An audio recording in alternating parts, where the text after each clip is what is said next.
Olá pessoal, tudo bem com vocês? Espero que sim. Estamos aqui novamente para mais uma aula de geografia. Desta vez vamos falar de domínios morfoclimáticos, tá? Lembrando vocês que esse assunto na apostila, peço que vocês abram a apostila para acompanhar a aula, está na página 58, ok? Bom, vamos começar falando uma coisa bastante importante, A ideia de domínio morfoclimático foi desenvolvida pelo professor Aziz Absaber entre a década de 60 e 70. O professor Aziz Absaber ele criou o conceito de que o domínio morfoclimático, antes de mais nada, tem a ver com o conceito de paisagem, e que a paisagem é uma herança.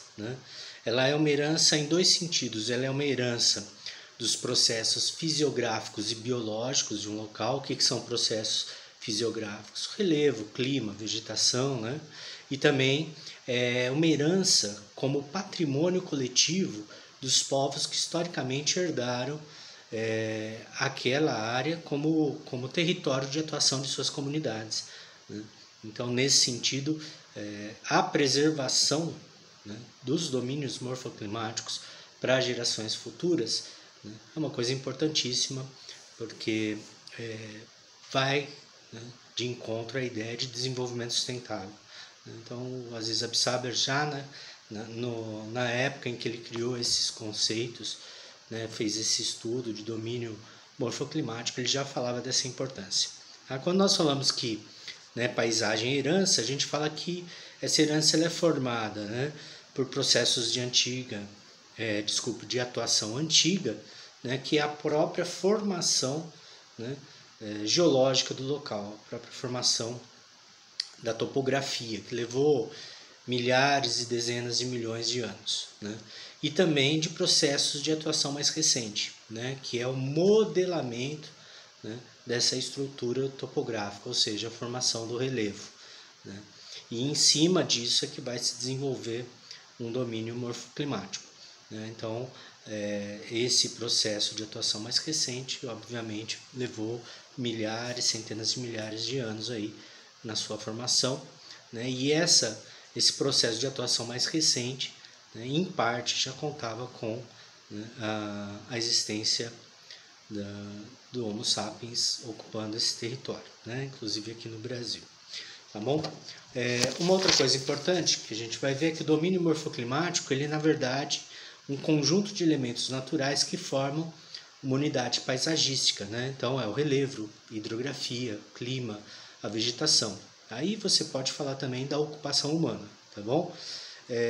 Aziz Absaber ele acabou criando a ideia de que nós temos, ou melhor, desenvolveu a ideia de que nós temos 6 domínios mais uma faixa de transição entre esses domínios.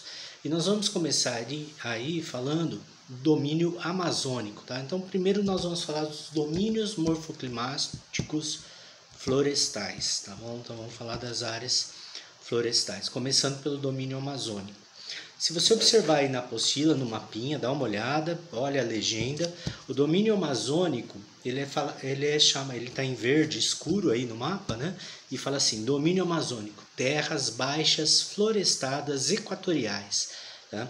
Quando nós estudamos o domínio morfoclimático, é legal nós separarmos cada característica. Então, começar, por exemplo, pelo clima. Então, qual que é o clima do domínio amazônico? Clima equatorial. Qual que é a característica desse clima? Quente e úmido, com baixa amplitude térmica, ou seja, a temperatura varia pouco ao longo do ano. Então, a temperatura sempre quente, atmosfera com bastante umidade, e, consequentemente, você vai ter uma floresta que vai ser quente e úmida. O relevo desse domínio morfoclimático é relativamente baixo. E quando nós falamos da hidrografia do domínio amazônico, é riquíssima, porque lá nós temos a maior bacia hidrográfica do mundo, a bacia amazônica. Uma outra coisa importante é lembrarmos que os afluentes ao Amazonas, todos os rios que desaguam no Amazonas, têm potencial hidrelétrico, que ainda não está sendo aproveitado. Alguns já estão começando a ter grandes hidrelétricas. Agora, como o Rio Madeira, o Rio Xingu, Agora, a maior parte dos rios, além desses que eu citei, ainda podem ter, né, a utilização para a produção de energia hidroelétrica. Né? Lembrando que a bacia amazônica, né, nesse domínio, né, é bastante utilizada como sistema de transporte pela população local. E historicamente muitas cidades surgiram às margens dos rios. Né? Então é bastante comum a existência de população ribeirinha nesse domínio morfoclimático. Né? Outra característica que a gente fala, além da hidrografia, é a vegetação. Como é que é a caracterização da floresta amazônica? Né? Ela é tida como uma floresta latifoliada, ou seja, de folhas largas. A palavra latifoliada significa folhas largas. Ela é uma floresta densa, ou seja, ela é fechada. Ela é heterogênea, ela tem diversidade de espécies. Ela é úmida, né? Bastante úmida, ou seja, ela é perene, ela não seca ao longo do ano, né? E vai apresentar uma das maiores biodiversidades do mundo, em todos os sentidos. Né? Então, a floresta em si, né, ela cria enormes possibilidades econômicas, né? Desde a indústria madeireira, indústria de cosméticos, remédios, alimento, flores, plantas medicinais. Né? Então, muita gente fala que nós ainda não aprendemos a utilizar o total potencial da floresta. Potencial esse que algumas comunidades locais já, né, conhecem, né, que são as chamadas reservas extrativistas, as comunidades, né, que ocupam algumas áreas da floresta e retiram de lá todo o sustento e tudo aquilo que eles precisam para sobreviver ali. Né? Além das comunidades indígenas que vivem ali, que têm um conhecimento aí de milhares de anos na ocupação dessa região. Né? O solo, ele é profundo, mas o solo da região do domínio amazônico é pobre em nutrientes. Mas aí você vai falar, e como que a floresta existe numa área de solo pobre, uma floresta tão exuberante? Porque é a própria floresta que fornece nutrientes para o solo. Né? Então, retirando a floresta, em pouco tempo o solo vai perdendo essa matéria orgânica que antes era produzida pela mata, né? E vai ficando um solo fraco, né? Sem nutrientes e arenoso. Né? O que mostra que muitas vezes a ocupação sem planejamento e de forma predatória na região, né, cria um sério problema futuro, né, que é o empobrecimento desse solo e até a perda, né, da possibilidade de atividade econômica nessa área. Né?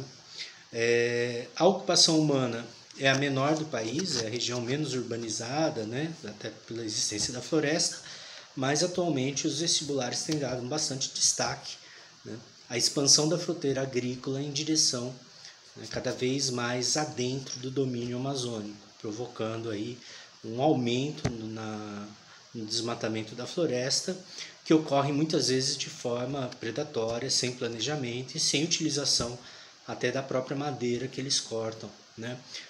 Há dados que mostram que, como na região da floresta amazônica nós temos florestas com árvores bastante altas, né? O corte dessa madeira sem técnica faz que quando a árvore caia, ela trinque, ela racha e perde a utilização, né? Não tem como você utilizar. Então, por isso que muitas vezes eles tacam fogo e desperdiçam madeira aí de excelente qualidade e madeira que está cada vez mais rara de se encontrar no mundo. Tá bom? Então, essa aí, né, esse aí é o domínio morfoclimático amazônico. Não esqueçam, né, de que sempre que se fala do domínio morfoclimático amazônico, fala-se também, né, na questão indígena na região, da questão das reservas extrativistas e da expansão agropecuária e das queimadas, né? Não vamos esquecer das queimadas que ocorreram com maior intensidade nos últimos anos nessa área do Brasil, tá bom? Bom, agora um outro domínio morfoclimático que nós vamos falar aqui, que também é um domínio florestal, é o domínio dos mares de morros. E aí eu vou pedir para você mais uma vez olhar no mapinha aí da página 58. O domínio dos mares de morros, né, o professor Aziz Absaber denominou como áreas mamelonares tropicais atlânticas florestadas. Né? Olha só, áreas mamelonares, o que ele quis dizer com isso? que o relevo é mamelonar, ou seja, forma meia laranja, né? Cheio de curvinhas, cheio, né? Um relevo com declives acentuados. Que mais? Tropical Atlântico, né? Ou seja, né? Com uma área de clima quente e também úmido, né? E florestadas, ou seja, com uma floresta. O clima é o clima tropical atlântico, que é bastante úmido, tá? Com chuvas mais concentradas durante o verão, temperatura elevada durante o ano, né? Às vezes, em alguma área um pouco mais alta, a temperatura cai um pouco mais no inverno, mas durante o ano todo a temperatura é elevada.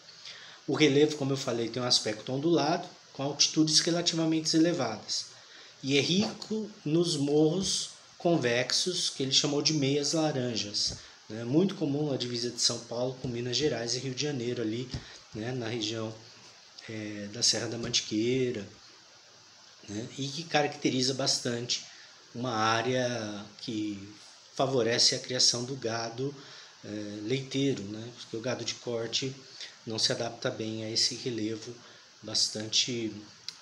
com bastante declividade, né? A hidrografia, né, ela se destaca pelo seguinte: os rios mais extensos, né, vão apresentar quedas d'água que favorecem a construção de hidrelétricas. Então, em algumas bacias hidrográficas, como a do Tietê, a do Paraná, do Grande, né, nós vamos ter bastante hidrelétricas, tá bom? Outra coisa importante é que a vegetação original é a Mata Atlântica, que é uma das vegetações mais destruídas do nosso país. A vegetação de Mata Atlântica ou floresta tropical, riquíssima em biodiversidade, né, teve o seu primeiro momento de desmatamento com a própria ocupação, né, do colonizador português que retirou de lá o pau-brasil. Mais tarde, com o surgimento das cidades, nós tivemos um novo momento de desmatamento para a utilização da madeira, para a construção de casas, né? Depois, com o ciclo do café, nós tivemos, né, retirada da madeira para a construção muito dos dormentes dos trens, né, que carregavam esse café, né, e também com a própria expansão da produção cafeeira, né? Era muito comum você cortar a floresta para plantar o café ali no local, aproveitando a fertilidade daquele solo, tá? O solo é bastante variado, né? Tem trechos que ele apresenta um solo mais arenoso, solo mais argiloso, e em algumas áreas você tem solo fértil formado por terra roxa, tá bom?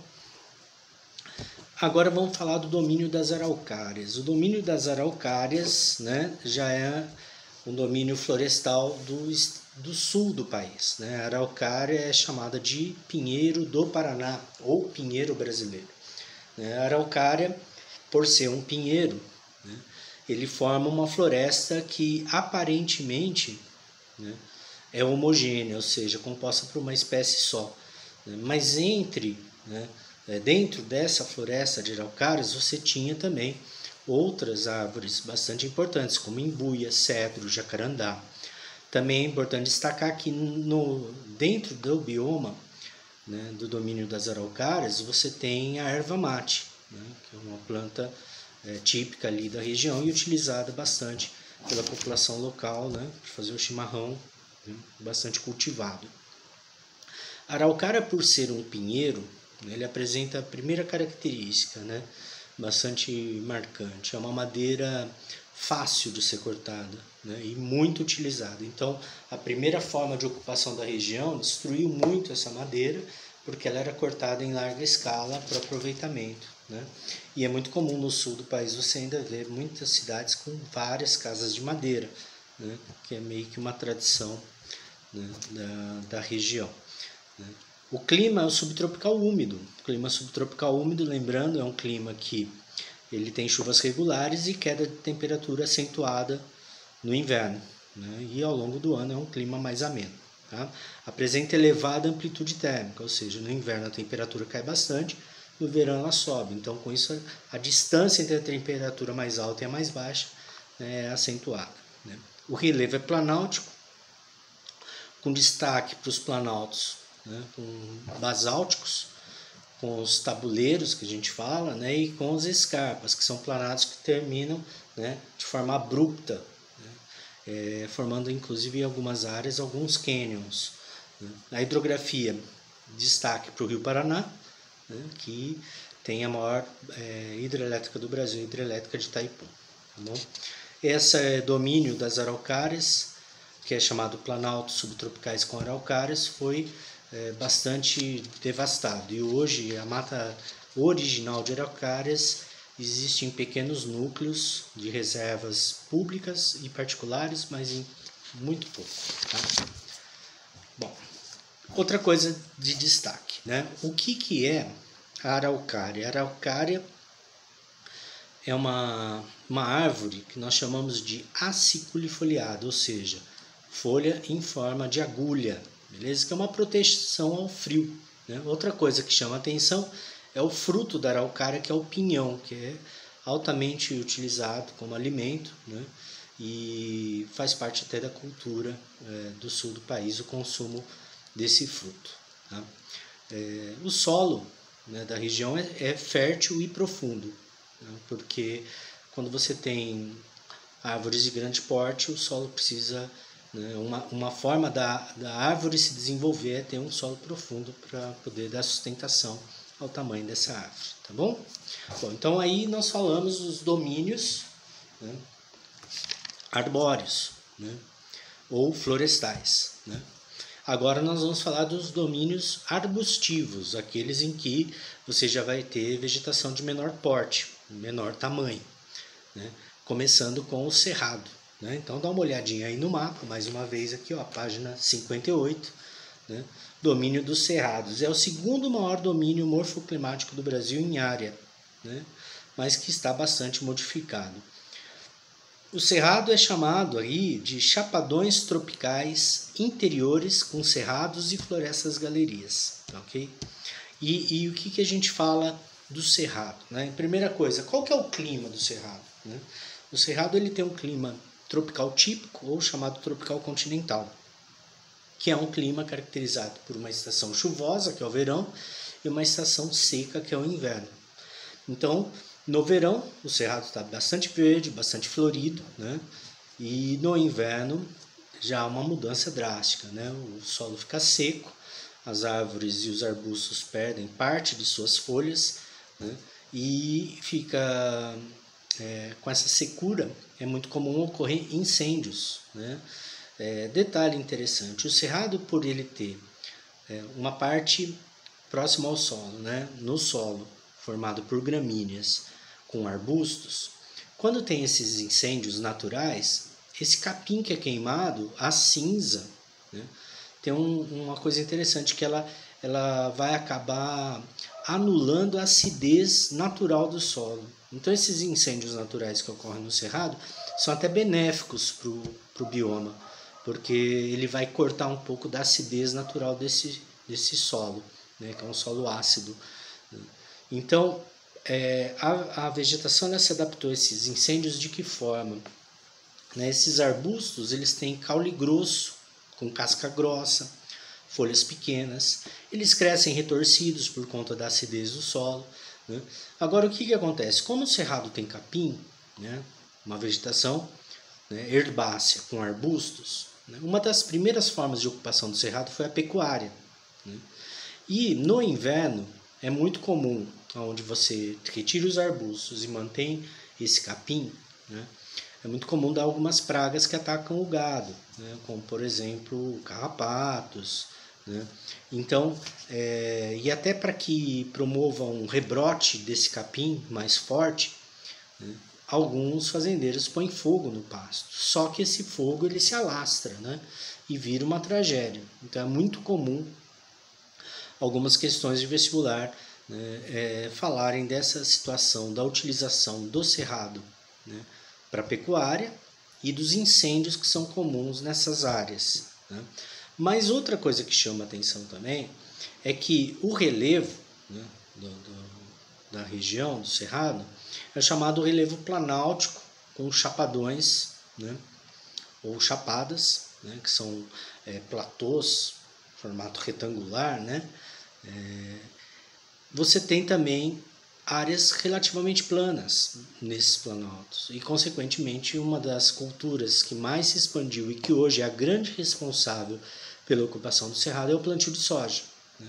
Então, quando você pega toda a parte, principalmente de Goiás, parte do Tocantins, Mato Grosso, né, parte do Mato Grosso do Sul, né, a ocupação pelo plantio de soja é o que caracteriza a destruição desse bioma.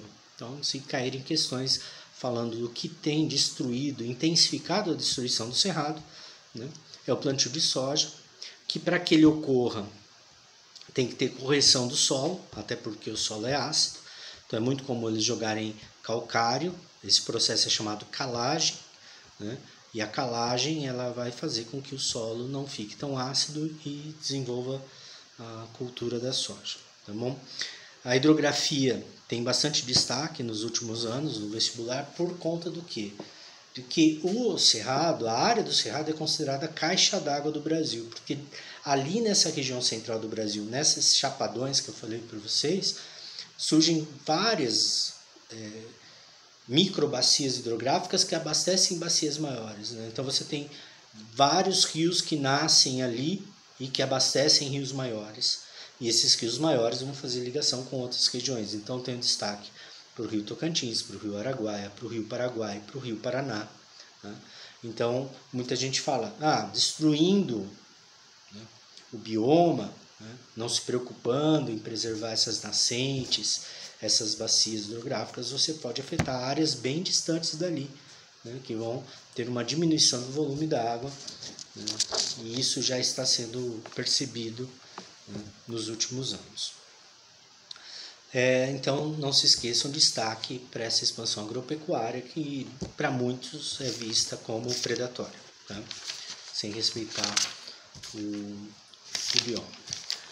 Outra formação, né, arbustiva de destaque nos domínios morfoclimáticos é a famosa caatinga, né? Caatinga, palavra indígena que significa mata branca, né? E ela não é mata branca só porque ela fica seca, mas é porque também o solo, né, tem muito calcário, né? Então o solo também tem um aspecto esbranquiçado, né? Então a junção disso tudo fez com que a percepção indígena criasse esse nome, né? A palavra caatinga no mapinha aqui de vocês, observem, pega praticamente quase todos os estados nordestinos, com exceção aí do Maranhão, né? Segundo o mapinha. E observem aí, ela é chamada de depressões intermontanas e interplanáuticas semiáridas. Depressão intermontana e interplanáutica, ou seja, depressão entre planaltos. Semiárida, com clima semiárido. Então qual é o clima? É o tropical semiárido, com chuvas irregulares e elevada temperatura o ano todo. Só que a Caatinga tem uma coisa interessante, né? Essa região tem uma coisa interessante. Durante o dia faz muito calor, durante a noite a temperatura cai bastante. Então a amplitude térmica aí, anual não varia muito, mas diária ela varia bastante, tá? Então exige, né, a atenção a essa variação de temperatura que tem entre o dia e a noite. O relevo é de depressões e planaltos. A hidrografia é bastante interessante porque é a região do Brasil onde nós temos os rios intermitentes, ou seja, rios que secam. Então parou de chover, né, a nascente diminui o volume da água, muitas vezes o trecho do rio seca, né? E o rio perene, que não seca, de destaque na região, é o São Francisco, que justamente por ser um rio que não seca e atravessa a região, é bastante utilizado, principalmente na região oeste da Bahia, né, e na divisa da Bahia com Pernambuco, né, para irrigação de frutas, né. A vegetação é formada por arbustos. Esses arbustos, eles no período de seca perdem as folhas, né.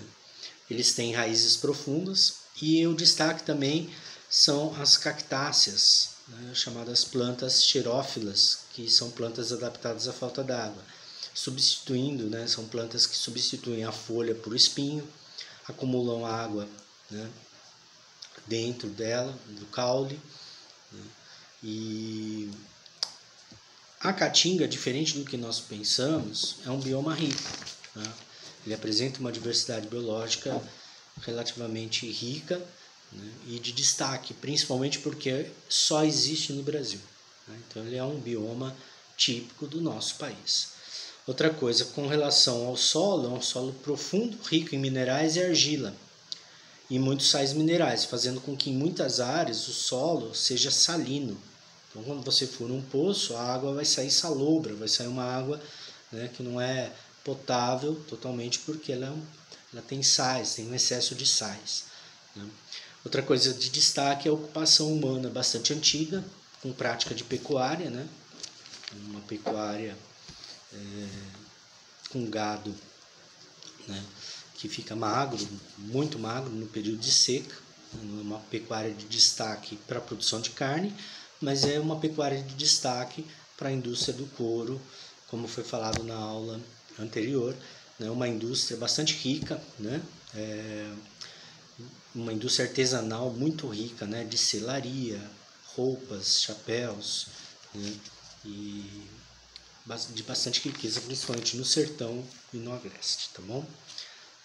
Bom, agora vamos falar do domínio morfoclimático herbáceo do Brasil. Beleza? Herbáceo, gramíneas, ervas, ou seja, vegetação rasteira.